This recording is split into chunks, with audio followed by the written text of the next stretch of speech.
So, Tim, what does Matthew Stafford give the Rams that Jared Goff didn't to make them pull off a trade like this? Well, you have a more talented quarterback physically. You have a guy that really can make every throw and make throws that the majority of guys in the National Football League that are playing quarterback cannot make. Matthew Stafford still has the ability to do that, at 33 years old. So I think it's a huge upgrade at the position, and I think that when you look at the Rams, it pairs with what many believe is a championship caliber defense. So, yeah, I think it's an upgrade clearly at the position, which is why you saw what they gave up. Mm-hmm. Let's talk about that. That price tag, that's pretty hefty. It's really hefty. I mean, look, my mind immediately went to, well, how in the world is Deshaun Watson going to get traded?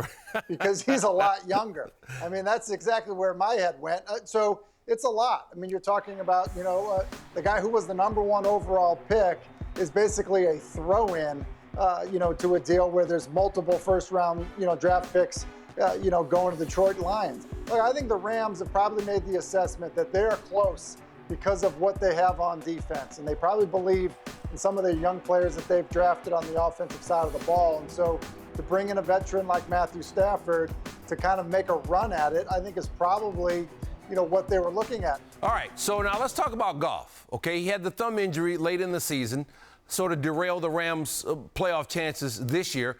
Just a few years ago, he had them in the Super Bowl. So where is he right now?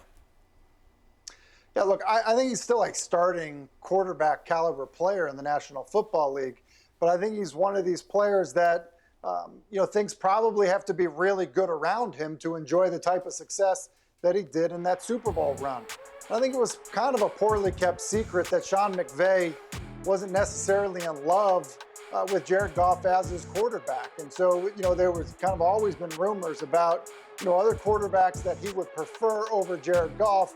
And some of the names I think would surprise people when, that stuff would come up. So, yeah, I think for Jared Goff, he's in a tricky situation now because he's leaving probably a less stable situation with better support, especially on the defensive side of the ball, and going into what is a rebuild in Detroit to a team who knows if they really even like him that much, if they just wanted the picks and they're just willing to absorb his contract. So I think it's a tough road ahead for Jared Goff, and he's going to have to do it with kind of a lesser supporting cast. All right. We'll see how that works out in Detroit, but the Rams think they've got their man. Tim, we appreciate the time and the information. The odds makers are always watching and always adjusting. Now, after this trade, Los Angeles went from plus 1,800 to plus 1,500 to make the next Pro Football Championship game. But then they thought about it, and the line moved again. 20 minutes later, it's now at plus 1,300. Thank you for watching ESPN on YouTube. For live streaming sports and premium content, subscribe to ESPN+.